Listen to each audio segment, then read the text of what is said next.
ਐਡਾ ਜਵਾਨ ਮੈਂ ਉਹਨੂੰ ਪਿਆਰ ਨਾਲ ਝੋਟਾ ਕਹਿੰਦਾ ਹੁੰਦਾ ਸੀ। ਉਹਦੇ ਮਦਰ ਨੇ ਕਿਹਾ ਸੀਗਾ, ਮੇਰੀ ਗੱਲਬਾਤ ਹੋਈ ਉਹਨਾਂ ਨਾਲ ਜਦੋਂ ਮੈਂ ਬੈਠਾ ਸੀ, ਉਹਨੇ ਮੈਨੂੰ ਕਿਹਾ ਬਾਈ ਜੀ ਜੇ ਤੁਸੀਂ 5 ਦਿਨ ਪਹਿਲਾਂ ਆ ਜਾਂਦੇ ਤੁਹਾਨੂੰ ਬਹੁਤ ਯਾਦ ਕਰਦਾ ਸੀ। ਉਹਦੇ ਫਾਦਰ ਨੇ ਮੈਨੂੰ ਕਿਹਾ ਕਹਿੰਦੇ ਜਿੱਦੀ ਬੜਾ ਹੋ ਗਿਆ ਸੀ, ਗੱਲ ਨਹੀਂ ਸੀ ਬਣਦੀ। ਮੈਂ ਵੀ ਇਹ ਦਿਲੋਂ ਗੱਲ ਕਹਿਣਾ ਕਿ ਕੀ ਤੁਸੀਂ ਰੋਮਾਂਟਿਕ ਗਾਣੇ ਨਹੀਂ ਲਿਖ ਸਕਦੇ? ਕੁਝ ਚੰਗੇ ਜਿਹੜੇ ਲੋਕ ਨੇ ਉਹਨਾਂ ਬਾਰੇ ਗਾਥਾਵਾਂ ਲਿਖ ਸਕਦੇ ਹੋ? ਉਸ ਮਾਂ ਨੂੰ ਪਤਾ ਹੈ ਕਿ ਉਹਦਾ ਜਿਹੜਾ ਲਖਤੇ ਜਿਗਰ ਹੈ, ਜਿਹਨੂੰ ਉਹਨੇ 9 ਮਹੀਨੇ ਕੋਖ 'ਚ ਰੱਖਿਆ, ਵੱਡਾ ਕੀਤਾ ਹੈ, ਜਦ ਇਸ ਤਰ੍ਹਾਂ ਜਾਂਦਾ ਹੈ ਤਾਂ ਕਿਸ ਤਰ੍ਹਾਂ ਮਹਿਸੂਸ ਹੁੰਦਾ? ਉਸ ਪਿਤਾ ਨੂੰ ਪਤਾ ਹੈ। ਯੂਵੀ ਨੇ ਇੱਕ ਦੋ ਵਾਰੀ ਮੈਨੂੰ ਸੁਨੇਹਾ ਘੱਲਿਆ ਸੀ ਕਿ ਪਾਪਾ ਤੁਸੀਂ ਥੋੜ੍ਹਾ ਸਮਝਾਓ, ਥੋੜ੍ਹਾ ਜਿਹਾ ਬਹੁਤ ਤੇਜ਼ ਚੱਲ ਰਿਹਾ ਹੈ। ਉਹਦੇ ਮੈਨੇਜਰ ਨੂੰ ਵੀ ਕਿਹਾ ਸੀ, ਉਹਨੇ ਮੈਨੂੰ ਦੱਸਿਆ। ਉਸ ਦਿਨ ਵੀ ਉਹਨੂੰ ਦੱਸ ਰਹੇ ਸੀ, ਕਹਿੰਦੇ ਆ ਗੱਡੀਆਂ ਖੜੀਆਂ ਸੀ। ਮੈਂ ਕਿਹਾ ਵੀ ਇਹ ਬੰਦੇ ਫੋਟੋਆਂ ਖਿਚਾਉਣ ਵਾਲੇ ਨਹੀਂ ਲੱਗਦੇ, ਇਹ ਮੈਨੂੰ ਕੋਈ ਬੰਦੇ ਗੈਰ ਜੇ ਲੱਗਦੇ ਵੀ ਆਪਾਂ ਦੇਖ ਲਈਏ। ਤਾਂ ਕਹਿੰਦੇ ਮੈਨੂੰ ਇੱਕੋ ਹੀ ਗੱਲ ਉਹਨੇ ਕਹੀ ਕਿ ਤੁਸੀਂ ਤਾਂ ਬਾਪੂ ਜੀ ਡਰਦੇ ਕਿਉਂ? ਫੌਜੀ ਬੰਦੇ ਤੁਸੀਂ ਐਂ ਡਰਦੇ ਹੋ, ਆਪਾਂ ਨੂੰ ਕਿਹਨੇ ਕੁਛ ਕਰਨਾ? ਪੰਜਾਬ ਦੇ ਲੋਕ ਇੱਕ ਦੂਜੇ ਨਾਲ ਈਰਖਾ, ਦੁਸ਼ਮਣੀ, ਕਿਸੇ ਦੀ ਸਕਸੈਸ ਨੂੰ ਬਰਦਾਸ਼ਤ ਨਹੀਂ ਕਰ ਸਕਦੇ। ਇਹ ਸਾਡੇ ਖੂਨ 'ਚ ਹੈ। ਮੈਂ ਬੜੇ ਸਾਲਾਂ ਤੋਂ ਦੇਖਦੇ ਰਹਿ ਰਿਹਾ, ਪਰ ਮੈਂ ਸਮਝਦਾ ਕਿ ਰੱਬ ਨੇ ਇਨਸਾਨ ਬਣਾਇਆ, ਉਹਦਾ ਘਾਟਾ ਜ਼ਿੰਦਗੀ 'ਚ ਕਦੇ ਪੂਰਾ ਨਹੀਂ ਹੁੰਦਾ। ਇਸ ਕਰਕੇ ਮੈਂ ਆਪਣੇ ਰਿਸ਼ਤਿਆਂ ਨੂੰ ਬੜਾ ਸੰਭਾਲ ਕੇ ਰੱਖਦਾ। ਹੈਗੇ ਥੋੜ੍ਹੇ ਜਿਹੇ, ਲੇਕਿਨ ਉਹ ਲਖਤੇ ਜਿਗਰ ਨੇ ਸਾਰੇ। ਉਹਦੇ 'ਚੋਂ ਇੱਕ ਸਿੱਧੂ ਮੂਸੇਵਾਲਾ ਵੀ ਸੀਗਾ।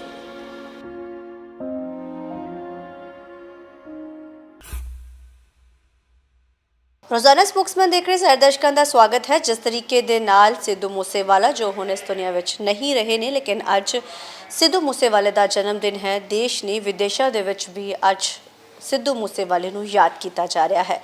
ਬੇਸ਼ੱਕ ਉਹ ਅੱਜ ਇਸ ਦੁਨੀਆ ਵਿੱਚ ਨਹੀਂ ਹੈ, ਲੇਕਿਨ ਉਹਦੀ ਯਾਦ, ਸਿੱਧੂ ਮੂਸੇਵਾਲੇ ਦੀ ਯਾਦ, ਉਹਦੇ ਗਾਣੇ ਅੱਜ ਵੀ ਲੋਕਾਂ ਦੇ ਜ਼ਿਹਨ ਦੇ ਵਿੱਚ ਉਸ ਤਰੀਕੇ ਦੇ ਨਾਲ ਹੀ ਜ਼ਿੰਦਾ ਹੈ। ਔਰ ਲੋਕਾਂ ਦਾ ਅੱਜ ਜਿਸ ਤਰੀਕੇ ਦੇ ਨਾਲ ਹਰ ਕੋਈ ਜ਼ਰੂਰ ਭਾਵੁਕ ਹੈ, ਕਿਉਂਕਿ ਬਹੁਤ ਕਿਹਾ ਜਾ ਸਕਦਾ ਹੈ ਬੜਾ ਹੀ ਸੈਂਸਿਟਿਵ ਦਿਨ ਵੀ ਆਪਾਂ ਕਹਿ ਸਕਦੇ ਹਾਂ ਇਸ ਨੂੰ, ਕਿਉਂਕਿ ਜਿਸ ਤਰੀਕੇ ਦੇ ਨਾਲ ਉਹ ਨਹੀਂ ਰਹੇ ਨੇ, ਕਿਉਂਕਿ ਮਹਿਜ਼ ਕੁਝ ਦਿਨ ਪਹਿਲਾਂ ਹੀ ਗੋਲੀਆਂ ਮਾਰ ਕੇ ਉਹਦੀ ਹੱਤਿਆ ਕਰ ਦਿੱਤੀ ਗਈ ਸੀਗੀ, ਮਰਡਰ ਕਰ ਦਿੱਤਾ ਗਿਆ ਸੀਗਾ। ਸਾਡੇ ਨਾਲ ਇਸ ਵੇਲੇ ਗੱਲ ਕਰਨ ਦੇ ਲਈ ਬੜੇ ਸੀਨੀਅਰ ਮੌਜੂਦ ਨੇ। ਸਰ, ਅੱਜ ਦਾ ਦਿਨ ਸ਼ਾਇਦ ਸ਼ਬਦ ਤੇ ਨਹੀਂ ਹੈ, ਲੇਕਿਨ ਬਹੁਤ ਯਾਦ ਜ਼ਰੂਰ ਆ ਰਹੀ ਹੈ ਕਿਉਂਕਿ ਨਹੀਂ ਰਹੇ ਨੇ। ਮੇਰੇ ਲਈ ਜਾਇਦਾਦ, ਪੈਸੇ, ਸ਼ੌਹਰਤ, ਦੌਲਤ ਤੋਂ ਜ਼ਿਆਦਾ ਰਿਸ਼ਤਿਆਂ ਦੀ ਅਹਿਮੀਅਤ ਹੈ। ਔਰ ਇੰਨੀ ਅਹਿਮੀਅਤ ਹੈ ਕਿ ਮੈਂ ਉਹਨਾਂ ਨੂੰ ਹਮੇਸ਼ਾ ਰੱਬ ਨਾਲ ਜੋੜ ਕੇ ਰੱਖਦਾ। ਕਿਸੇ ਲਈ ਜਾਇਦਾਦ, ਪੈਸਾ, ਸ਼ੌਹਰਤ ਇਹ ਸਭ ਕੁਝ ਹੋ ਸਕਦਾ ਹੈ, ਪਰ ਮੈਂ ਸਮਝਦਾ ਕਿ ਰੱਬ ਨੇ ਇਨਸਾਨ ਬਣਾਇਆ, ਉਹਦਾ ਘਾਟਾ ਜ਼ਿੰਦਗੀ 'ਚ ਕਦੇ ਪੂਰਾ ਨਹੀਂ ਹੁੰਦਾ। ਇਸ ਕਰਕੇ ਮੈਂ ਆਪਣੇ ਰਿਸ਼ਤਿਆਂ ਨੂੰ ਬੜਾ ਸੰਭਾਲ ਕੇ ਰੱਖਦਾ। ਹੈਗੇ ਥੋੜ੍ਹੇ ਜਿਹੇ, ਲੇਕਿਨ ਉਹ ਲਖਤੇ ਜਿਗਰ ਨੇ ਸਾਰੇ। ਉਹਦੇ 'ਚੋਂ ਇੱਕ ਸਿੱਧੂ ਮੂਸੇਵਾਲਾ ਵੀ ਸੀਗਾ।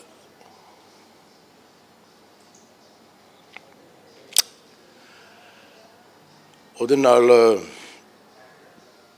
ਮੇਰਾ ਰਿਸ਼ਤਾ ਇੱਕ ਪਿਓ ਪੁੱਤ ਦਾ ਸੀ, ਹੈਗਾ, ਰਹੇਗਾ।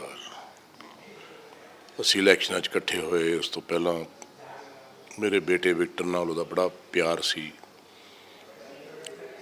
ਯੂਵੀ ਨੇ ਇੱਕ ਦੋ ਵਾਰੀ ਮੈਨੂੰ ਸੁਨੇਹਾ ਘੱਲਿਆ ਸੀ ਕਿ ਪਾਪਾ ਤੁਸੀਂ ਥੋੜ੍ਹਾ ਜਿਹਾ ਸਮਝਾਓ, ਥੋੜ੍ਹਾ ਜਿਹਾ ਬਹੁਤ ਤੇਜ਼ ਚੱਲ ਰਿਹਾ ਹੈ। ਉਹਦੇ ਮੈਨੇਜਰ ਨੂੰ ਵੀ ਕਿਹਾ ਸੀ, ਉਹਨੇ ਮੈਨੂੰ ਦੱਸਿਆ। ਪਰ ਆਲ ਸੈਡ ਐਂਡ ਡਨ, ਉਹਦੇ ਰਿਸ਼ਤਿਆਂ 'ਚੋਂ, ਮੇਰੀ ਲੜੀ 'ਚੋਂ ਜਦ ਕੋਈ ਜਾਂਦਾ ਹੈ, ਉਹ ਮਾਲਾ 'ਚੋਂ, ਤਾਂ ਮੈਨੂੰ ਇਹ ਲੱਗਦਾ ਮੇਰਾ ਦਿਲ ਦੇ ਵਿੱਚੋਂ ਰੁੱਗ ਭਰਿਆ ਗਿਆ। ਮੈਂ ਹਮੇਸ਼ਾ ਹੀ ਇਹ ਕੋਸ਼ਿਸ਼ ਕੀਤੀ ਹੈ, ਯੰਗ ਜਨਰੇਸ਼ਨ ਜਾਂ ਮੇਰੇ ਦੇਸ਼ ਜਾਂ ਮੇਰੇ ਸ਼ਹਿਰ ਦੇ ਲੋਕ ਤੰਦਰੁਸਤ ਰਹਿਣ, ਚੰਗੇ ਰਸਤੇ 'ਤੇ ਚੱਲਣ। ਮੈਂ ਉਹਨਾਂ ਨੂੰ ਗੁਰੂਆਂ ਪੀਰਾਂ ਦੀਆਂ, ਰਿਸ਼ੀਆਂ ਮੁਨੀਆਂ ਦੀਆਂ ਕਹਾਣੀਆਂ ਸੁਣਾ ਕੇ ਉਹਨਾਂ ਨੂੰ ਇੱਕ ਸਿੱਧੇ ਰਾਹ 'ਤੇ ਸੇਧ ਦੇ ਸਕਾਂ। ਇਹ ਮਿਸ਼ਨ ਮੇਰਾ ਅੱਜ ਵੀ ਹੈ ਔਰ ਰਹੇਗਾ। ਜਵਾਨੀ ਹੈ, ਬੱਚਾ ਪੈਦਾ ਹੁੰਦਾ, ਕੋਰਾ ਕਾਗਜ਼ ਹੁੰਦਾ, ਜੋ ਮਰਜ਼ੀ ਲਿਖੀ ਜਾਓ ਉਹਦੇ 'ਤੇ ਉਹਨੇ ਉਹੋ ਜਿਹਾ ਬਣ ਜਾਣਾ। ਜਵਾਨ ਮੁੰਡੇ ਨੂੰ ਸੇਧ ਦੇਣੀ ਬਹੁਤ ਜ਼ਰੂਰੀ ਹੈ। ਔਰ ਮੈਂ ਬੜੇ ਦੁੱਖ ਤਕਲੀਫ ਨਾਲ ਮੈਨੂੰ ਜ਼ਿੰਦਗੀ 'ਚ ਗੱਲਾਂ ਕਹਿਣੀਆਂ ਪੈਂਦੀਆਂ ਕਿ ਸਾਡੀ ਜਵਾਨੀ ਨੂੰ ਸਾਡੇ ਵੱਡ ਵਡੇਰਿਆਂ ਨੇ ਰੋਲਿਆ, ਉਹਨਾਂ ਨੂੰ ਇਸਤੇਮਾਲ ਕੀਤਾ ਆਪਣੇ ਗਰਜ਼ ਪਿੱਛੇ, ਔਰ ਉਹਨਾਂ ਦੀ ਜ਼ਿੰਦਗੀਆਂ ਬਰਬਾਦ ਕੀਤੀਆਂ ਨੇ ਆਪਣੇ ਗਰਜ਼ ਪਿੱਛੇ, ਆਪਣੀ ਤਾਕਤ ਪਿੱਛੇ। ਬੜੇ ਸਾਲਾਂ ਤੋਂ ਮੈਂ ਦੇਖਦਾ ਆ ਰਿਹਾ, ਔਰ ਕਿੱਥੇ ਜਾ ਕੇ ਠੱਲ ਪਊਗੀ ਇਹ ਤਾਂ ਰੱਬ ਜਾਣਦਾ। ਪਰ ਹਾਂ, ਜਿਨ੍ਹਾਂ ਨੇ ਵੀ ਕੀਤਾ ਹੈ, ਜੋ ਵੀ ਕੀਤਾ ਔਰ ਜੋ ਵੀ ਹੋ ਰਿਹਾ ਹੈ, ਤੁਸੀਂ ਵੀ ਇੱਕ ਮਾਂ ਹੋ ਸਕਦੀ ਹੋ। ਉਸ ਮਾਂ ਨੂੰ ਪਤਾ ਹੈ ਕਿ ਉਹਦਾ ਜਿਹੜਾ ਲਖਤੇ ਜਿਗਰ ਹੈ, ਜਿਹਨੂੰ ਉਹਨੇ 9 ਮਹੀਨੇ ਕੋਖ 'ਚ ਰੱਖਿਆ, ਵੱਡਾ ਕੀਤਾ ਹੈ, ਜਦ ਇਸ ਤਰ੍ਹਾਂ ਜਾਂਦਾ ਹੈ ਤਾਂ ਕਿਸ ਤਰ੍ਹਾਂ ਮਹਿਸੂਸ ਹੁੰਦਾ। ਉਸ ਪਿਤਾ ਨੂੰ ਪਤਾ ਹੈ। ਮੈਂ ਉਸ ਮਾਂ ਬਾਪ ਨੂੰ ਮਿਲਿਆ, ਦੇਖਿਆ, ਉਹਨਾਂ ਨਾਲ ਗੱਲਾਂ ਕੀਤੀਆਂ, ਔਰ ਤਮਾਮ ਉਹ ਲੋਕ ਜਿਹੜੇ ਇਸ ਤਰ੍ਹਾਂ ਜ਼ਿੰਦਗੀ 'ਚ ਗਏ ਨੇ। ਔਰ ਬੜੀ ਦੁੱਖ ਭਰੀ ਗੱਲ ਹੈ ਕਿ ਪੰਜਾਬ ਦੇ ਵਿੱਚ ਮੈਨੂੰ 70 ਸਾਲ ਦੀ ਉਮਰ ਹੋ ਗਈ, ਮੈਂ ਇਸ ਪੰਜਾਬ ਨੂੰ ਬੜੇ ਡੁੱਬਦੇ ਦੇਖਿਆ, ਉੱਭਰਦੇ ਦੇਖਿਆ। ਆਪਣੇ ਭਰਾ, ਆਪਣੇ ਵੀਰ, ਆਪਣੇ ਸੱਜਣ ਆਪਣਿਆਂ ਨੂੰ ਮਾਰਦੇ ਨੇ। ਪੰਜਾਬ ਦੇ ਲੋਕ ਇੱਕ ਦੂਜੇ ਨਾਲ ਈਰਖਾ, ਦੁਸ਼ਮਣੀ, ਕਿਸੇ ਦੀ ਸਕਸੈਸ ਨੂੰ ਬਰਦਾਸ਼ਤ ਨਹੀਂ ਕਰ ਸਕਦੇ। ਇਹ ਸਾਡੇ ਖੂਨ 'ਚ ਹੈ। ਮੈਂ ਬੜੇ ਸਾਲਾਂ ਤੋਂ ਦੇਖਦੇ ਰਹਿ ਰਿਹਾ। ਜੇ ਕਿਸੇ ਦੀ ਸ਼ੋਹਰਤ ਹੈ ਤਾਂ ਕਿਸੇ ਤੋਂ ਬਰਦਾਸ਼ਤ ਨਹੀਂ ਹੁੰਦੀ, ਸਾਡੇ ਆਪਣਿਆਂ ਤੋਂ ਬਰਦਾਸ਼ਤ ਨਹੀਂ ਹੁੰਦੀ, ਸਾਡੇ ਪਿੰਡ ਦੇ ਲੋਕਾਂ ਤੋਂ ਬਰਦਾਸ਼ਤ ਨਹੀਂ ਹੁੰਦੀ, ਸਾਡੇ ਰਿਸ਼ਤੇਦਾਰਾਂ ਤੋਂ ਬਰਦਾਸ਼ਤ ਨਹੀਂ ਹੁੰਦੀ, ਸਾਡੇ ਦੋਸਤਾਂ ਤੋਂ ਬਰਦਾਸ਼ਤ ਨਹੀਂ ਹੁੰਦੀ। ਜੇ ਕੋਈ ਜ਼ਮੀਨ ਤੋਂ ਰੂੜੀ ਤੋਂ ਉੱਠਿਆ, ਉਹਨੇ ਆਪਣੇ ਮਹਿਲ ਪਾਏ ਨੇ, ਆਪਣਾ ਨਾਮ ਕਮਾਇਆ ਹੈ, ਦੁਨੀਆ 'ਚ ਉਹਦੀ ਜੈ ਜੈਕਾਰ ਹੈ, ਉਹਨੇ ਪੈਸਾ ਕਮਾਇਆ, ਉਹਨੇ ਕੋਠੀਆਂ ਪਾਈਆਂ, ਹਵੇਲੀਆਂ ਪਾਈਆਂ, ਉਹਨੇ ਆਪਣੀ ਮਿਹਨਤ ਤੇ ਖੂਨ ਪਸੀਨੇ ਦੇ ਨਾਲ ਕਮਾਈ ਕੀਤੀ ਹੈ ਤੇ ਪਾਇਆ। ਮੈਨੂੰ DAV ਕਾਲਜ ਦੇ ਵਿੱਚ 45 ਸਾਲ ਹੋ ਗਏ ਤਕਰੀਬਨ ਕੋਚਿੰਗ ਕਰਦੇ, ਤਰਲੋਕੀ ਨਾਚਦੀ ਦੇ ਟਾਈਮ ਦੇ ਮੈਂ ਉਦੋਂ ਤੋਂ ਇੱਥੇ ਹਾਂ। ਮੇਰੇ ਨਾਲ ਤਮਾਮ ਜਵਾਨ ਲੋਕ ਆ ਕੇ ਬੈਠਦੇ ਨੇ ਅੱਜ ਵੀ, ਮੈਂ ਉਹਨਾਂ ਨਾਲ ਗੱਲਾਂ ਕਰਦਾ, ਗੁਰੂਆਂ ਪੀਰਾਂ ਦੀਆਂ ਗੱਲਾਂ ਸੁਣਨਾ। ਉਹਨੂੰ ਜ਼ਿੰਦਗੀ 'ਚ ਹਮੇਸ਼ਾ ਇਹ ਗੱਲ ਕਹਿਣਾ ਕਿ ਦੁੱਖ ਤਕਲੀਫ ਹੋ ਸਕਦਾ ਹੈ, ਗਰੀਬੀ ਆ ਸਕਦੀ ਹੈ, ਪਰ ਜੇ ਆਪਾਂ ਸਿੱਧੇ ਰਸਤੇ 'ਤੇ ਚੱਲਾਂਗੇ, ਇਸ ਮਾਰਗ 'ਤੇ ਚੱਲਾਂਗੇ, ਖੁਦਾ ਦੇ ਮਾਰਗ 'ਤੇ ਚੱਲਾਂਗੇ, ਤਾਂ ਜੀਵਨ ਦੇ ਵਿੱਚ ਇੱਕ ਦੂਜੇ ਨਾਲ ਪਿਆਰ, ਇੱਕ ਦੂਜੇ ਦਾ ਸਾਥ, ਚੰਗੀ ਕਿਰਤ ਦੀ ਕਮਾਈ। ਗੁਰੂ ਨਾਨਕ ਦੇਵ ਜੀ ਨੇ ਕਿਹਾ, ਕਿਰਤ ਦੀ ਕਮਾਈ ਕਰ, ਦਸੌਂਦ ਕੱਢ, ਵੰਡ ਕੇ ਖਾ। ਇਸ ਤਰ੍ਹਾਂ ਦਾ ਸੁਨੇਹਾ ਮੈਂ ਦਿੰਦਾ ਰਹਿੰਦਾ। ਔਰ ਬੱਚਿਆਂ ਨੂੰ ਜਿੰਨਾ ਤੁਸੀਂ ਇਹ ਚੀਜ਼ ਸਿਖਾਓਗੇ ਕਾਲਜਾਂ ਦੇ ਵਿੱਚ, ਯੂਨੀਵਰਸਿਟੀਆਂ ਦੇ ਵਿੱਚ, ਪੋਲੀਟੀਕਲ ਲੀਡਰਸ ਜਿਹੜੇ ਸਾਡੇ ਸਿਆਸਤਦਾਨ, ਮੈਂ ਉਹਨਾਂ ਨੂੰ ਬੇਨਤੀ ਕਰਦਾ ਕਿ ਤੁਹਾਨੂੰ ਸਾਰਾ ਕੁਝ ਪਤਾ ਹੈ, ਤੁਹਾਡਾ ਫਰਜ਼ ਬਣਦਾ ਹੈ, ਤੁਸੀਂ ਦੇਸ਼ ਦੇ ਰਹਿਨੁਮਾ ਹੋ, ਤੁਸੀਂ ਇਹਨਾਂ ਬੱਚਿਆਂ ਨੂੰ ਆਪਣੇ ਬੱਚੇ ਸਮਝ ਕੇ, ਏਕ ਨੂਰ ਤੇ ਸਭ ਜਗ ਉਪਜਿਆ ਕੌਣ ਭਲੇ ਕੋ ਮੰਦੇ, ਸਾਰੇ ਆਪਣੇ ਹੀ ਨੇ। ਤੂੰ ਮੇਰੀ ਧੀ ਹੈ, ਕੀ ਹੋਇਆ ਜਦੋਂ ਮੈਂ ਤੂੰ ਨਹੀਂ ਜੰਮੀ ਤਾਂ ਢਿੱਡ 'ਚੋਂ, ਇਹ ਮੇਰਾ ਪੁੱਤ ਹੈ। ਮੈਂ ਇਸ ਤਰ੍ਹਾਂ ਸਮਝਦਾ, ਮੈਂ ਹਰੇਕ 'ਚ ਰੱਬ ਦੇਖਦਾ। ਮੈਂ ਇਹਨਾਂ ਲੋਕਾਂ ਨੂੰ ਅਪੀਲ ਕਰਨਾ ਚਾਹੁੰਦਾ ਕਿ ਤੁਸੀਂ ਇਹਨਾਂ ਬੱਚਿਆਂ ਨੂੰ ਸਿੱਧੇ ਰਾਹ 'ਤੇ ਕਿਉਂ ਨਹੀਂ ਤੋਰਦੇ? ਤੁਸੀਂ ਇਹਨਾਂ ਨੂੰ ਆਪਣੇ ਗਰਜ਼ ਵਾਸਤੇ ਕਿਉਂ ਇਸਤੇਮਾਲ ਕਰਦੇ ਹੋ?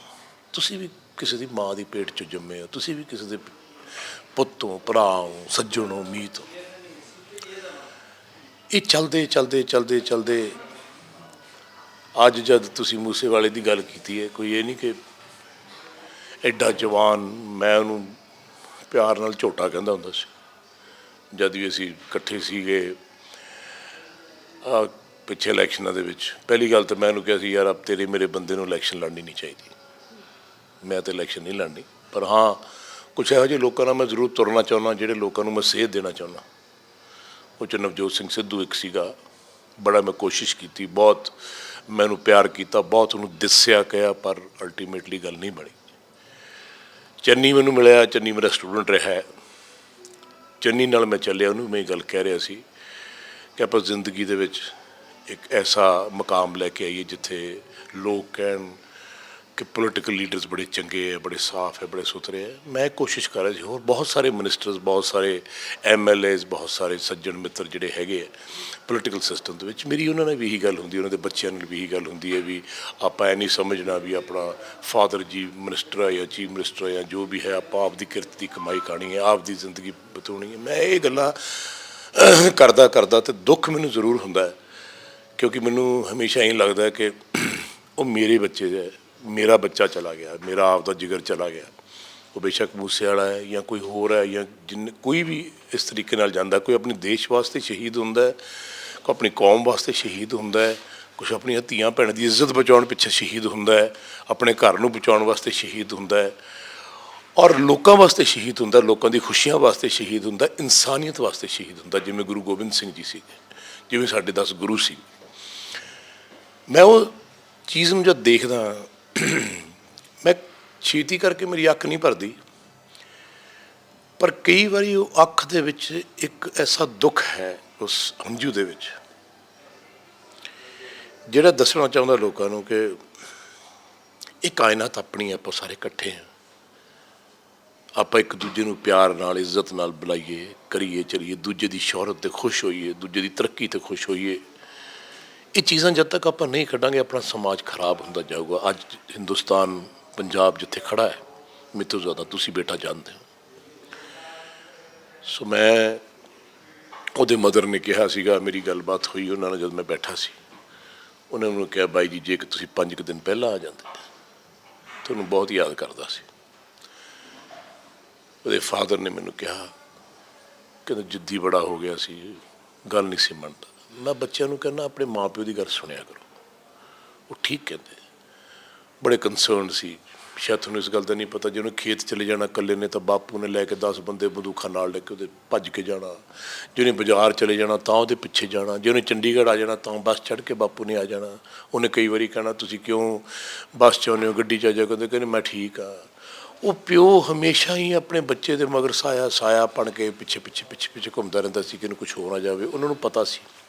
ਮੇਰੀ ਗੱਲ ਹੋ ਰਹੀ ਸੀ ਤਾਂ ਉਸ ਦਿਨ ਵੀ ਉਹਨੂੰ ਦੱਸ ਰਹੇ ਸੀ, ਕਹਿੰਦੇ ਆ ਗੱਡੀਆਂ ਖੜੀਆਂ ਸੀ। ਮੈਂ ਕਿਹਾ ਵੀ ਇਹ ਬੰਦੇ ਫੋਟੋਆਂ ਖਿਚਾਉਣ ਵਾਲੇ ਨਹੀਂ ਲੱਗਦੇ, ਇਹ ਮੈਨੂੰ ਕੋਈ ਬੰਦੇ ਗੈਰ ਜੇ ਲੱਗਦੇ ਵੀ ਆਪਾਂ ਦੇਖ ਲਈਏ ਤਾਂ। ਕਹਿੰਦੇ ਮੈਨੂੰ ਇੱਕੋ ਹੀ ਗੱਲ ਉਹਨੇ ਕਹੀ ਕਿ ਤੁਸੀਂ ਤਾਂ ਬਾਪੂ ਜੀ ਡਰਦੇ ਕਿਉਂ, ਫੌਜੀ ਬੰਦੇ ਤੁਸੀਂ ਐਂ ਡਰਦੇ ਹੋ, ਆਪਾਂ ਨੂੰ ਕਿਹਨੇ ਕੁਛ ਕਹਿਣਾ। ਇਸ ਤਰ੍ਹਾਂ ਨਹੀਂ ਹੁੰਦਾ। ਮੈਂ ਬੱਚਿਆਂ ਨੂੰ ਕਹਿੰਦਾ ਜਦ ਤੁਹਾਡਾ ਇੰਨਾ ਮਕਾਮ ਰੱਬ ਤੁਹਾਨੂੰ ਦਿੰਦਾ ਹੈ, ਤੁਸੀਂ ਆਪਣੀ ਜ਼ਿੰਮੇਵਾਰੀ, ਆਪਣੀ ਰਿਸਪੋਂਸੀਬਿਲਿਟੀ ਤੁਹਾਡੇ ਪਰਿਵਾਰ ਦੇ ਪ੍ਰਤੀ, ਤੁਹਾਡੇ ਦੇਸ਼ ਦੇ ਪ੍ਰਤੀ, ਤੁਹਾਡੀ ਕੌਮ ਦੇ ਪ੍ਰਤੀ ਹੋ ਜਾਂਦੀ ਹੈ, ਧੀਆਂ ਭੈਣਾਂ ਦੇ ਪ੍ਰਤੀ ਹੋ ਜਾਂਦੀ ਹੈ।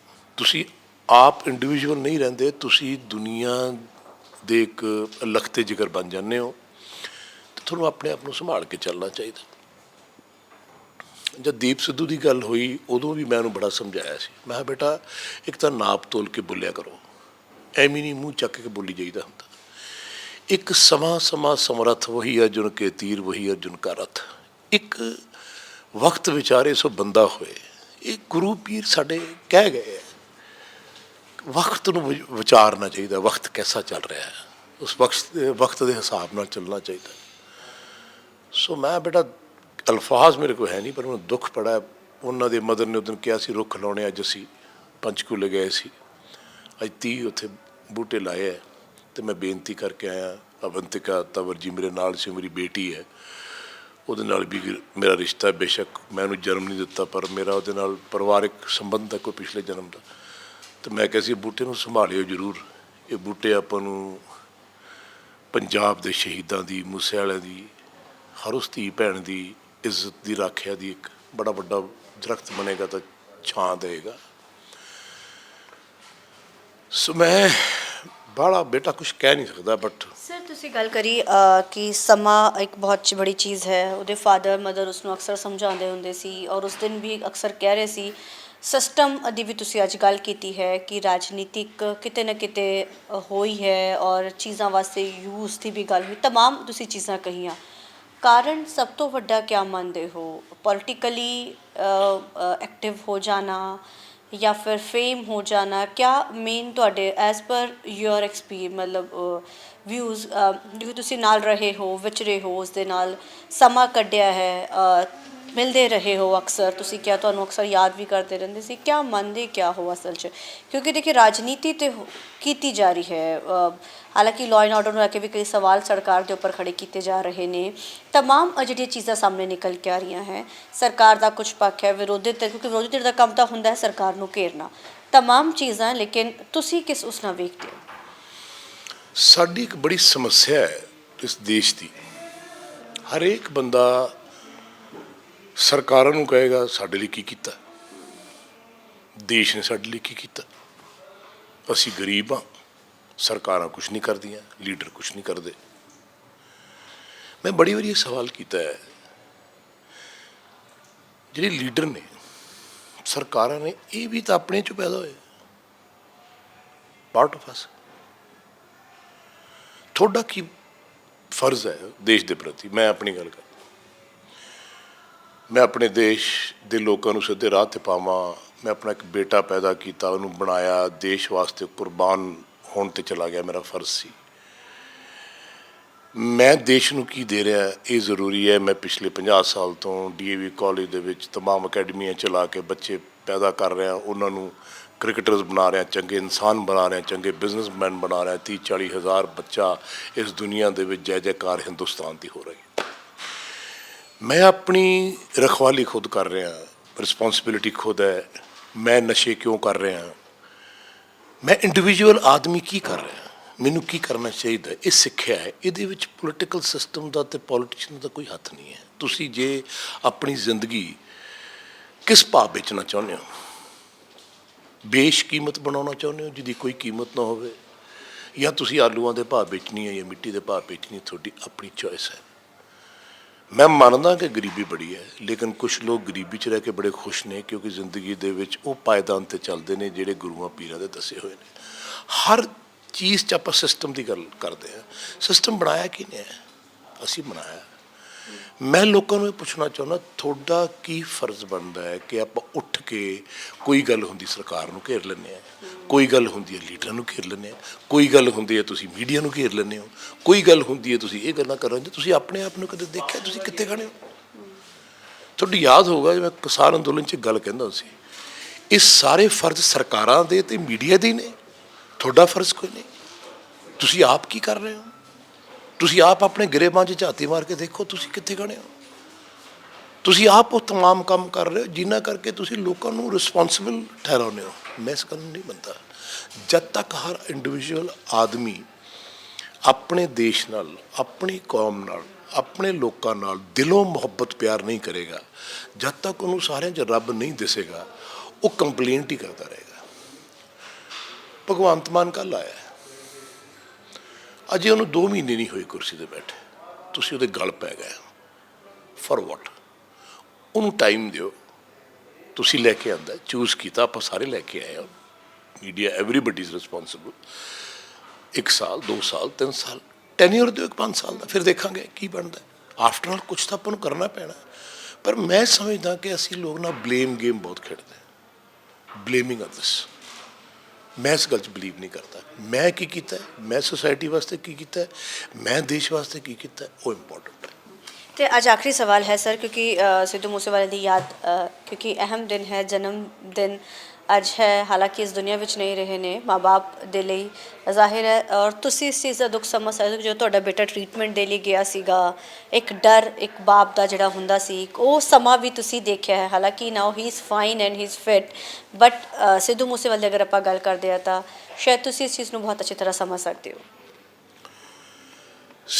ਜੇ ਤੁਸੀਂ ਯੂਵੀ ਦੀ ਗੱਲ ਕਰਦੇ ਹੋ ਤਾਂ ਜਦੋਂ ਬਿਮਾਰ ਹੋਇਆ ਉਹ ਦੇਸ਼ ਵਾਸਤੇ ਖੇਲ ਰਿਹਾ ਸੀ। ਬਿਲਕੁਲ। ਔਰ ਜੋ ਦੇਸ਼ ਵਾਸਤੇ ਖੇਲਦਾ ਖੇਲਦਾ ਆਪਣੇ ਦੇਸ਼ ਲਈ, ਆਪਣੇ ਲੋਕਾਂ ਲਈ ਕੁਰਬਾਨ ਵੀ ਹੋ ਜਾਂਦਾ, ਤਾਂ ਮੈਨੂੰ ਬੜਾ ਫਖਰ ਮਹਿਸੂਸ ਹੁੰਦਾ। ਔਰ ਮੈਨੂੰ ਖੁਸ਼ੀ ਇਸ ਗੱਲ ਦੀ ਹੈ ਕਿ ਉਸ ਬੱਚੇ ਨੇ ਮੈਨੂੰ ਅਲਫਾਜ਼ ਕਹੇ ਕਿ ਪਾਪਾ ਮੇਰਾ ਦੇਸ਼ ਦਾ ਗੌਰਵ, ਮੇਰੇ ਲੋਕਾਂ ਦਾ ਗੌਰਵ ਮੇਰੀ ਜ਼ਿੰਦਗੀ ਨਾਲੋਂ ਜ਼ਿਆਦਾ ਪਿਆਰਾ ਹੈ। ਇੱਕ ਹੋਰ ਗੱਲ ਹੈ, ਮਾਰਸੀ ਇੱਕ ਬਾਪ ਹੋਣ ਦੇ ਨਾਤੇ ਸ਼ਾਇਦ ਮੈਂ ਕਿਸੇ ਨੂੰ ਸ਼ੋਅ ਨਹੀਂ ਕੀਤਾ, ਪਰ ਹਾਂ ਮੈਂ ਖੁਦਾ ਨੂੰ ਇਹ ਜ਼ਰੂਰ ਕਹਿੰਦਾ ਸੀ ਕਿ ਹੋਣਹਾਰ ਬੱਚਾ ਹੈ, ਇਹ ਦੇਸ਼ ਦੇ ਕੰਮ ਆਉਣਾ ਚਾਹੀਦਾ। ਮੂਸੇਵਾਲਾ ਵੀ ਉੱਦਾਂ ਦਾ ਹੀ ਪਿਆਰਾ ਹੈ ਮੈਨੂੰ, ਬੜੀ ਜੈ ਜੈਕਾਰ ਦੁਨੀਆ 'ਚ। ਔਰ ਜਿਹੜੇ ਜਿਸ ਤਰ੍ਹਾਂ ਦੇ ਗਾਣੇ ਪ੍ਰਮੋਟ ਹੋ ਰਹੇ ਆ,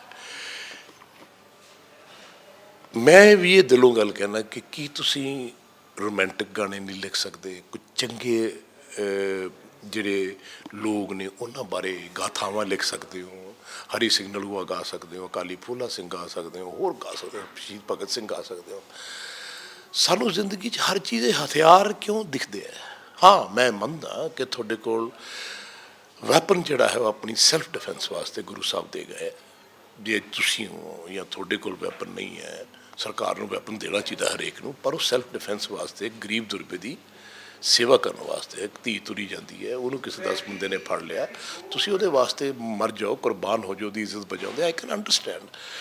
ਪਰ ਮੇਰੇ ਹਿਸਾਬ ਨਾਲ ਜਿਹੜੇ ਯੰਗ ਜਨਰੇਸ਼ਨ ਹੁਣ ਜਿਹੜੀ ਚੱਲ ਰਹੀ ਹੈ, ਸਪੈਸ਼ਲੀ ਸਾਡੀ ਫਿਲਮ ਇੰਡਸਟਰੀ ਹੈ ਜਿਹੜੀ, ਇਹ ਬਹੁਤ ਸਾਰੇ ਲੋਕ, ਮੈਂ ਬੱਚਿਆਂ ਨੂੰ ਕਿਹਾ ਹੌਲੀ ਚੱਲਿਆ ਕਰੋ, ਕਿਸੇ ਦੀ ਵੱਡੀ ਕੋਠੀ ਦੇਖ ਕੇ ਉਹਦੀ ਨਿਗਾਹ ਨਹੀਂ ਮਾਰਨੀ, ਆਪਣੀ ਝੁੱਗੀ ਬਹੁਤ ਸੋਹਣੀ ਹੈ, ਆਪਣਾ ਸਾਈਕਲ ਬਾਪੂ ਦਾ ਬੜਾ ਪਿਆਰਾ ਹੈ, ਦੂਜੇ ਦੀ ਮਰਸਡੀ ਹੈ, ਉਹ ਨਹੀਂ ਦੇਖਣੀ, ਹੌਲੀ ਹੌਲੀ ਮਿਹਨਤ ਕਰੋ, ਆ ਜਾਏਗੀ। ਸੋ ਆਈ ਥਿੰਕ ਬਹੁਤ ਸਾਰੀਆਂ ਚੀਜ਼ਾਂ ਜਿਹੜੀਆਂ ਨੇ ਉਹ ਫਾਸਟ ਟਰੈਕ 'ਤੇ ਚੱਲ ਰਹੀਆਂ ਨੇ, ਬਹੁਤ ਤੇਜ਼ ਚੱਲ ਰਹੀ ਹੈ ਜ਼ਿੰਦਗੀ, ਔਰ ਜ਼ਿੰਦਗੀ ਜਿਹੜੀ ਤੇਜ਼ ਚੱਲੇਗੀ ਨਾ, ਉਹ ਛੇਤੀ ਐਕਸੀਡੈਂਟ ਹੋਏਗਾ। ਸੋ ਮੈਂ ਤਾਂ ਸਿਰਫ ਇਹੀ ਗੱਲ ਕਹਿਣਾ ਚਾਹੁੰਦਾ ਬੇਟਾ ਕਿ ਹੱਥ ਜੋੜ ਕੇ ਬੇਨਤੀ ਹੈ, ਸਾਰੇ ਜਵਾਨਾਂ ਨੂੰ, ਕੌਮ ਨੂੰ, ਦੇਸ਼ ਨੂੰ ਇਕੱਠਾ ਰੱਖੋ, ਆਪ ਦੇਸ਼ ਵਾਸਤੇ ਕੰਮ ਕਰੋ, ਆਪਣੀ ਰੱਖਿਆ ਖੁਦ ਕਰੋ। ਕਿਉਂ ਤੁਸੀਂ ਹਰ ਚੀਜ਼ਾਂ ਸਰਕਾਰਾਂ 'ਤੇ ਛੁੱਟਦੇ ਰਹਿੰਦੇ ਹੋ? ਉਹਨਾਂ ਨੂੰ ਆਪਣਾ ਕੰਮ ਕਰ ਲੈਣ ਦਿਓ। ਕੋਈ ਜੋ ਬੀਜੇਗਾ ਉਹ ਕੱਟੇਗਾ, ਠੀਕ ਹੈ? ਜੋ ਕੁਛ ਹੋਇਆ ਤੁਹਾਡੇ ਪਿੱਛੇ ਤੁਸੀਂ ਦੇਖ ਲਿਆ, ਜਿਨ੍ਹਾਂ ਲੀਡਰਾਂ ਨੇ ਜੋ ਕੀਤਾ ਸੀ ਉਹਨਾਂ ਦਾ ਕੀ ਹਾਲ ਹੈ ਤੁਹਾਡੇ ਸਾਹਮਣੇ, ਤੁਸੀਂ ਮੈਨੂੰ ਬੈਟਰ ਜਾਣਦੇ ਹੋ, ਕਿਉਂਕਿ ਉਹਨਾਂ ਨੇ ਬੀਜਿਆ ਸੀ, ਉਹ ਕੱਟ ਰਹੇ ਨੇ। ਸੋ ਜੋ ਤੁਸੀਂ ਬੀਜੋਗੇ ਉਹ ਕੱਟੋਗੇ, ਚੰਗਾ ਬੀਜੋ ਤਾਂ ਕਿ ਖੁਦਾ ਵੀ ਖੁਸ਼ ਰਹੇ, ਕੌਮ ਵੀ ਖੁਸ਼ ਰਹੇ, ਔਰ ਆਪਾਂ ਸਾਰੇ ਖੁਸ਼ਹਾਲ ਜ਼ਿੰਦਗੀ ਬਿਤਾਈਏ। ਬਸ ਮੇਰਾ ਤਾਂ ਇਹੀ ਮੈਸੇਜ ਹੈ। Thank you so much sir, thank you. ਤੇ ਸਾਡੇ ਨਾਲ ਗੱਲ ਕਰਨ ਦੇ ਯੋਗਰਾਜ ਸਿੰਘ ਜੀ ਜਿਨ੍ਹਾਂ ਨੇ ਬੋਲਿਆ ਹੈ ਕਿ ਮੇਰਾ ਸਿਰਫ ਇੱਕ ਹੀ ਮੈਸੇਜ ਹੈ ਕਿ ਲੋਕੀ ਖੁਸ਼ ਰਹਿਣ, ਲੇਕਿਨ ਅੱਜ ਦਾ ਦਿਨ ਜ਼ਰੂਰ ਦੁਖਦਾਈ ਹੈ ਕਿਉਂਕਿ ਇਸ ਦੁਨੀਆ ਵਿੱਚ ਸਿੱਧੂ ਮੂਸੇਵਾਲਾ ਤਾਂ ਨਹੀਂ, ਲੇਕਿਨ ਉਹਦੀ ਯਾਦ ਰਹਿੰਦੀ ਦੁਨੀਆ ਤੱਕ ਰਹੇਗੀ, ਦਿਲਾਂ ਦੇ ਵਿੱਚ ਵਸੀ। ਕੈਮਰਾਮੈਨ ਬਿੰਦੇਸ਼ ਦੇ ਨਾਲ ਅਮਨਪ੍ਰੀਤ ਕੌਰ, ਰੋਜ਼ਾਨਾ ਸਪੋਕਸਮੈਨ, ਚੰਡੀਗੜ੍ਹ।